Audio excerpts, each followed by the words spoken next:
आज हम जीवन के बारे में कुछ बातें करते हैं, विद्यार्थी जीवन के बारे में खास करके। मनुष्य एक ऐसा जीव है जिसके अंदर अनंत संभावनाएं हैं। अनंत संभावनाएं कहाँ तक हैं ये पता नहीं। ऋषि ये कहते हैं, शास्त्र ये कहते हैं कि एक मनुष्य में इतनी संभावना है, वो आध्यात्मिक संभावनाओं की बात कर रहे हैं कि साधना से वह इतना ऊपर उठ सकता है कि जाए तो शिव भी खड़े हो जाएं उठ के। ये कहता है इतनी संभावनाएं हैं मनुष्य में, इतनी संभावनाएं हैं कि अपने पुण्य कर्मों से वह इंद्र का पद प्राप्त कर ले, देवताओं के राजा का पद। ये शास्त्र कहते हैं। लेकिन मैं अभी उसकी ज़्यादा बात नहीं करूँगा। मैं तो ऐसी बात करूँगा जो दुनिया के सारे विद्यार्थियों के लिए समझने योग्य है। आपको देखकर भगवान शिव उठ के खड़े हो जाएं, नमस्ते करें आपको। अभी ये बताना नहीं चाहता कि ये कैसे हो, लेकिन जो बात आप आसानी से समझ सकें, अफ्रीका के बच्चे, लैटिन अमेरिका के बच्चे, इंडिया के बच्चे, चाइना के बच्चे, मैं ऐसी बातें कर रहा हूँ आपसे। सभी इससे स्वीकार करेंगे और सभी से सहमत होंगे। यह एक ऐसा समय है आपके जीवन का, विद्यार्थी जीवन, जब आप अपने आने वाले जीवन की नींव रखते हैं। अभी आप खूब मस्ती कर सकते हैं। देखिए, मनोरंजन जीवन का एक अनिवार्य अंग है।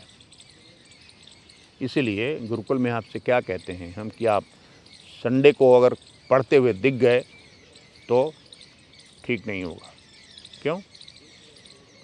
इसलिए कहते हैं कि 6 दिन आपने मेहनत की ना, एक दिन आपके पास चिंतन का भी समय होना चाहिए, आनंद मनाने का समय अपने हिसाब से होना चाहिए। वो शरीर की और मन की मांग है। जीवन में एक वर्क लाइफ बैलेंस बड़ी महत्वपूर्ण चीज़ होती है। लाइफ और वर्क में बैलेंस करना। तो वो जो एक दिन आपको फ्री मिला, वो इसके लिए मिला कि आप कुछ मनोरंजन करें, अपने मन का। पेंटिंग करना चाहते हैं तो पेंटिंग करें, गाना चाहते हैं तो गाना गाएं, आपकी मर्जी है। खेलना चाहिए खेलिए, नौका विहार कीजिए,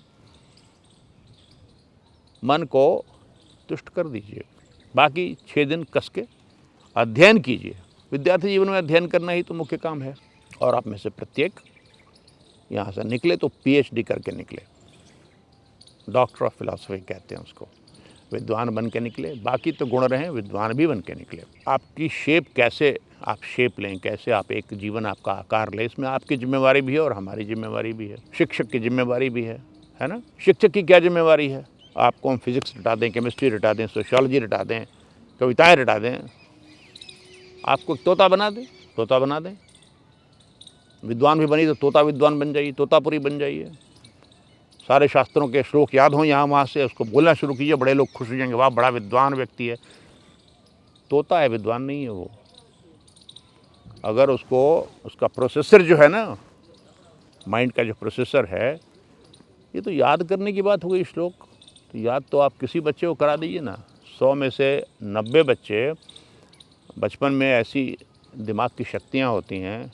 आप देखेंगे मदरसों में छोटे छोटे बच्चे हैं, वो सब पूरा कुरान शरीफ यहाँ से वहाँ तक याद है। तो उनका प्रोसेसर तो बना नहीं, खाली स्टोर हो गया, स्टोर हाउस में इंफॉर्मेशन। स्मृति बहुत तेज होती है। पहले देखिएगा, वेदों की परंपरा थी, सारे वेद याद थे। अब तो याद किसी को रहते नहीं है। पहले बड़ा अनुशासन था, तो रटा देते हैं, लोग रट लेते थे। और पहले किताबें भी नहीं थी, लिखने की सिस्टम भी तो नहीं थी। अब कहेंगे कि आप क्या करेंगे करके। अब पहले फ़ोन नंबर मान लीजिए 75 याद करने थे, रखना ज़रूरी है। अब तो आप खट से निकालिए मोबाइल, देख लीजिए उसमें सारा सेव किया हुआ है। तो क्यों करें? ये बात भी है। लेकिन देखिए, एक चीज़ मुख्य बात ये समझिए कि एक मिक्सर है, वो एक प्रोसेसर है। मिक्सी जो कहते हैं आप, वो प्रोसेस करता है फूड को, इसीलिए उसको फूड प्रोसेसर भी कहते हैं। आपने उसमें कुछ डाल दिया, 3 तरह की चीज़ें डाल दी आपने और ऑन कर दिया, तो सब मिलके एक नई चीज़ खड़ी हो गई खाने के लिए आपके, या उसके मटेरियल के रूप में। वो प्रोसेसर है। वो प्रोसेसर क्या प्रोसेस करेगा जब उसमें कुछ डालेंगे नहीं आप? तो कुछ मटेरियल चाहिए ना। तो आपके पास जो थिंकिंग की जो क्षमता है, सोचने की और प्रोसेस करने की इन्फॉर्मेशन को, आपने उस मिक्सी को ठीक से तैयार नहीं किया कि वो प्रोसेस कर सके। तो कुछ भी डालेंगे, कुछ करेगा नहीं, वो वैसे ही पड़ेगा, सड़ जाएगा, महकने लगेगा वो दिमाग में आपके। तो एक तो प्रोसेसर ठीक करना ज़रूरी है।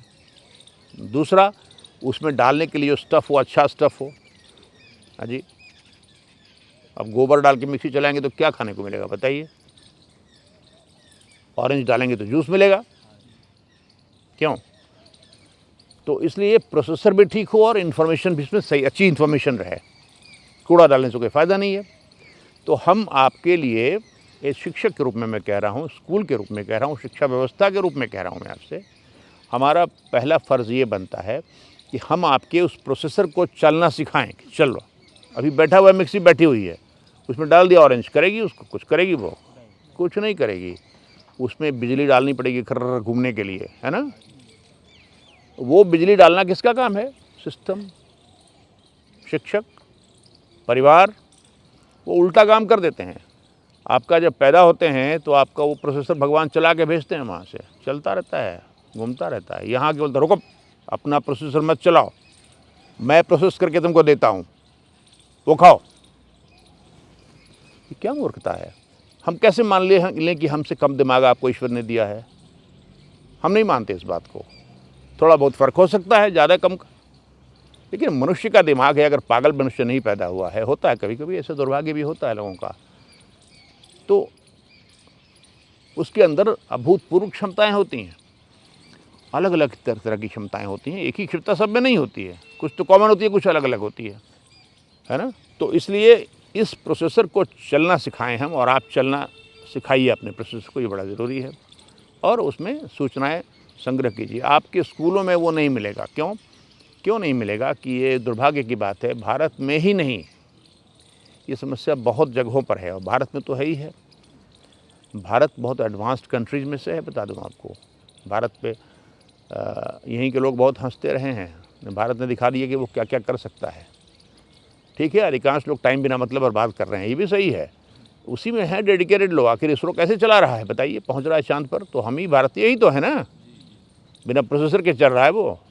तो फिर लड़कियां भी वहाँ हैं। उसका कंट्रोल रूम का फ़ोटो दिखा रहा था तो लोग वहाँ रोने लगे लड़कियाँ की, देखो तो कई देशों में, कह रही इतनी सारी लड़कियाँ, औरतें इसमें, ये साइंटिस्ट हैं, बताओ। तो दो तरह का भारत है। एक तो कुछ लोगों का भारत जो बहुत मेहनत से काम कर रहे हैं, और एक लहेड़ों का भारत जो गांव में घूमते फिरते हैं, यहाँ से वहाँ एक पत्थर मारते हैं, कभी उस टिन पर की छत पर, और कभी उस गाय पर, और कभी उस कुत्ते पर, और जाके बैठ जाते हैं, कुछ चलते रहते हैं। क्या कर रहे हैं पता उनको नहीं है, उसी को लहेड़ा कहते हैं, और लहेड़ा गर्दी होती रहती है। अब माता पिता बेबस देखते, वो खुद भी नहीं पढ़े हुए हैं, पढ़े लिखे बहुत रहते हैं वो लोग, क्या बताएं, उनके पास देने को कुछ है नहीं, न उनका प्रोसेसर काम करता है ठीक से, और ना उनके पास कोई इन्फॉर्मेशन देने के लिए आपको। आपका अपना दायित्व तो बनता है कि अपने जीवन को बनाइए, व्यर्थ मत कीजिए। उस गांव में जहां हम लोग जाते हैं, हम लोग जानते हैं कि उसमें कितने सचिन तेंदुलकर हैं जो बन सकते हैं, लेकिन वो नहीं जानते कि वो हैं। देखिए, कोई फास्ट बॉल आती है, कभी क्रिकेट खेला होगा आपने, तो उसको आप देखेंगे बहुत कम देर में पहुंच जाती है बल्ले पर। तो माइंड किसी किसी का इतनी तेज़ी से काम करता है कि वो जज कर लेता है कि कहाँ पे बैट को डालना है, तो वो विराट कोहली बन जाता है। और इसको थोड़ा 1/4 सेकंड देरी होती है, उसकी विकेट उड़ जाती है। वो किसी लड़के के पास है वहाँ पर, मैंने देखा है प्रयोग करके, अद्भुत रहता है। वो सब सचिन तेंदुलकर, विराट कोहली बेकार, सारे आइंस्टाइन बेकार, सुसाइड कर लेते हैं वहाँ पर देख के वो लोग। हाँ, देखते हैं कैसा वातावरण, एकदम लहेड़े सब भरे हुए हैं, लहेड़ों का संसार है वहाँ पर, गांव में खास करके। और शहर में दूसरे तरह के लहेड़े हैं, वो लड़कियों को लेकर घूमते रहते हैं, चाट खाते रहते हैं, गोलगप्पे खाते रहते हैं। देश का नाश, परिवार का नाश, अपना नाश सबसे बढ़कर। तो बचिए, इसलिए कहा था ब्रह्मचर्य का पालन करना चाहिए 25 वर्षों तक। उसके बाद जो करना है कीजिए, वो तो जीवन की सहज स्थिति रहती है। अभी ध्यान यहाँ वहाँ नहीं जाए, किसी तरह का ध्यान नहीं जाए, न कपड़ों पे, न लड़कियों पे, न लड़कों पे, न किसी पिज़्ज़ा पे, किसी समोसे पे। अपना अपना पढ़िए आराम से, जैसे कर रहे हैं आप लोग वैसे पढ़िए, अपने आप को नियंत्रित करिए। और 2 बातें मैं बता दूं आपको जो मैं कह रहा था, मुख्य बात आपसे, कि 2 फ़र्ज़ आपका और हमारा है। एक तो ये कि हम आपकी मिक्सी को चलना सिखाएं, करंट लगाएं और वो घूमना शुरू करें। यहाँ मिक्सी चलती हुई आती है ऊपर से थोड़ी थोड़ी, बच्चा सहज प्रश्न पूछता है, कहते हैं shut up and sit down, चुपचाप बैठ जाओ। क्यों? हमारी मिक्सी चल रही तो बंद कर दे रहे उसको आप। प्रश्न कौन पूछेगा? इसकी मिक्सी चलेगी, वही तो करेगा प्रश्न। वो अंत में ऐसा बना देते हैं कि वो थम जाती है, जीवन में कभी चलती नहीं वो। आप गोबर डाल दो, उसमें कुछ भी डाल दो। दूसरी बात ये कि आनो भद्रा क्रतवो यन्तु विश्वतः। सभी दिशाओं से विचारों को अपने मस्तिष्क में आने, क्यों डरते हो? इस्लाम वाले क्यों डरें कि योग का विचार दिमाग में आए? क्यों डरें? आने दो, विचारों को आने दो, वो निर्णय करेगा क्या करना है? हिंदू क्यों डरें कि उसका विचार हम सुने कि एक ईश्वर की पूजा करो? क्या हर्ज क्या है सुनने में? निर्णय करें हम सुन करके। इसी प्रकार से कम्युनिस्ट चाइना में इतने सारे रिस्ट्रिक्शंस, पूरा प्रोग्राम एजुकेशन कि आप कम्युनिस्ट बने रहिए, जो मार्क्स ने कहा वही सत्य है। तो हम आपको एक फ्री थिंकिंग का वातावरण दें, हम आपको सभी प्रकार के विचार, कम्युनिस्ट विचार, वो विचार जो कैपिटलिस्ट विचार है, एक मोनोथीज़म का विचार, पॉलीथीज़म का विचार, सब दिमाग में दें आपको, और संभालें कि आपका दिमाग फट न जाए उससे। उस पर चर्चा करते रहें, आपसे डिस्कशन करते रहें उसके ऊपर में, तो आपका प्रोसेसर काम करने लगेगा, तब आप स्वयं निर्णय लेने में सक्षम होंगे। और भगवान गीता में यही करना चाह रहे हैं अर्जुन के साथ। उन्होंने दिखा दिया 11वें अध्याय में कि मैं सारे ब्रह्मांड का नायक हूँ, सारा ब्रह्मांड मेरे एक अंश में स्थित है, और मैं ब्रह्मांड तक सीमित नहीं हूँ। कहाँ तक हूँ ये तुम नहीं जान सकते हो, मैं ईश्वर हूँ। लेकिन उसके बाद 18वें अध्याय तक वो यही कहते हैं कि देखो अर्जुन, ये मेरा विचार है, इट्स माई ओपिनियन, यथा इच्छसि तथा करो। अब जैसी इच्छा हो वैसा करो। तुम्हारा प्रोसेसर मैंने चला दिया, उस प्रोसेसर में मैंने सूचनाएं डाल दी, अब तो उसकी जिम्मेवारी तुमको लेनी है, मैं नहीं लूँगा जिम्मेवारी। बाद में कहोगे तुमने कहा था, मैंने सिर्फ सलाह दी थी, मैंने काउंसलिंग तुम्हारी करी थी। तुमको सक्षम होना चाहिए कि तुम्हारा प्रोसेसर काम करे, अपने लिए निर्णय लो और अपनी जिम्मेवारी अपने उस परिणाम के लिए स्वयं लो कि मैंने ये गलती की तो मैं किसी को ब्लेम नहीं करता, मेरी जिम्मेवारी है। ये दो चीज़ें अगर हो जाती हैं तुम्हारे जीवन में, तो तुम एक एम्पावर्ड ह्यूमन बीइंग बन जाओगे, बहुत शक्तिशाली ह्यूमन बीइंग। तुम अपने परिवार से आशा न करो, क्योंकि तुम्हारा परिवार इतना शिक्षित नहीं है। अगर शिक्षित है तो गलत शिक्षित है, सामान्य रूप से किसी ने उसके दिमाग को की नसबंदी कर दी है, उसके दिमाग को किसी ने ऐसा बना दिया है कि वो उसकी बियॉन्ड सोच नहीं सकता। इसलिए उसका निरादर न करो, आदर पूर्वक, सबसे आदर से पेश आओ, इररेवरेंट न बनो।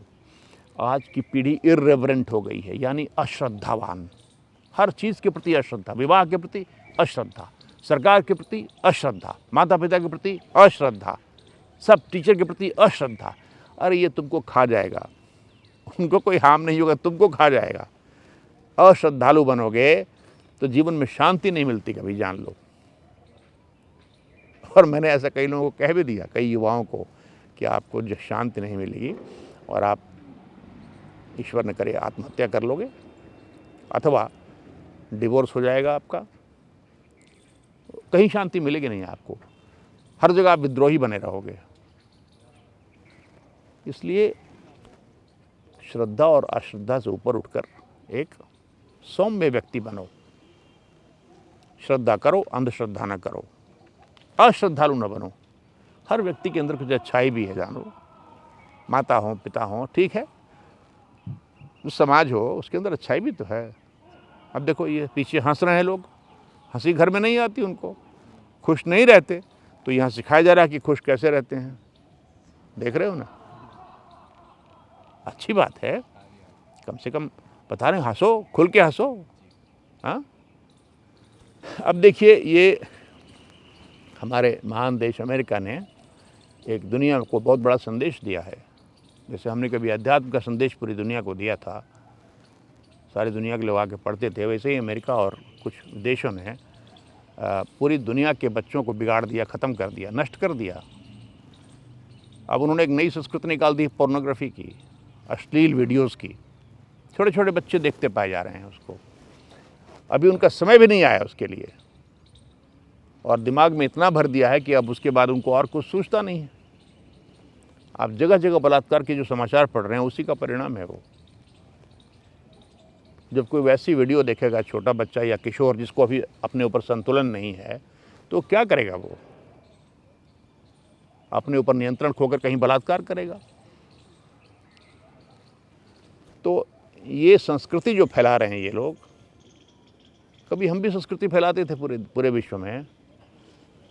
फ्री थिंकिंग की संस्कृति थी, थिंक करो। कोई बुद्ध बन रहा है, कोई जैन बन रहा है, कोई चारवाक बन रहा है, उसकी भी इज्जत है। जवाल मुनि क्या कहते हैं? कोई ब्रह्म नहीं, कुछ नहीं, सब हमें ही करना है, खाओ पियो मस्त रहो, काहे को बिना मतलब खड़ा होकर तपस्या कर रहे हो। एक बात कह रहा हूँ तुमसे मैं, वो भी यहाँ सर्वाइव कर रहा है। फ्री थिंकिंग वर्ल्ड हमारा था। हाँ, कोई बुद्ध ने इतना बड़ा विद्रोह किया, किसी ने कंकरी मारी उसको, एक बुद्ध को कभी घुसा लगाया उनको? तो ऐसा संसार बनाया। और देखो तक्षशिला, नालंदा विश्वगुरु क्यों कहते थे? वहाँ से आते थे, अध्यात्म का प्रसार करते थे, ज्ञान का प्रसार करते थे हम। यहाँ हमारे कुछ देश हैं जो पोर्नोग्राफी का प्रसार कर रहे हैं, अश्लीलता का प्रसार कर रहे हैं, सारे दुनिया के बच्चों को नष्ट कर दे रहे हैं, सारे दुनिया के लोगों को उसी में लगे हुए हैं सारे लोग। जीवन का एक अंश है वो, एक समय आने पे वो होता है। ऐसी संस्कृति में हम क्या कर सकते हैं? क्या हम मोबाइल पे बैन कर दें? कर नहीं सकते आप। उसका एक तरीका ये है कि विद्यार्थियों को उससे मुक्त रखें। बहुत हो तो उनको वो फ़ोन दें, जो बैड फ़ोन होता है वो दें, इससे दूर रखें। वो भी माँ बाप नहीं कर रहे हैं। तो इस प्रकार की सृष्टि जो चल रही है, इसमें भारत का ही क्यों, हर जगह के लोगों का समान रूप से मैं कहूँगा, क्योंकि भारत की संस्कृति वैसी रही है, ज्ञान की संस्कृति रही है। बहुत ज्ञान का आदर था यहाँ पर, बहुत ज्ञान का आदर था। शंकराचार्य जैसा पद देखिए, ज्ञान के कारण है ना, है ज्ञानी थे इसलिए ऐसा पद है। तो इसलिए अभी विद्यार्थियों को चाहिए कि अपने आप को समेटें। कल को तुम ही रोओगे और भोगोगे, और कोई नहीं भोगेगा। सोचोगे मैंने क्या ज़िंदगी बर्बाद कर दी अपनी, आज मेरे पास कुछ नहीं है, मैं कुछ नहीं जानता, मैं कुछ नहीं कर सकता। तो आत्मविनिग्रह, अपने आप में आत्मसंयम, ये सीखो। और उधर से उस तरफ जाओगे तो दिमाग उद्दीप्त होगा। स्वयं त्याग कर दो उसका कि ना, उधर हम जाएंगे ही नहीं, हमें अपनी चीज़ पे फोकस करना है। ये ध्यान रखो इस चीज़ का। चलो, हरि शरणम।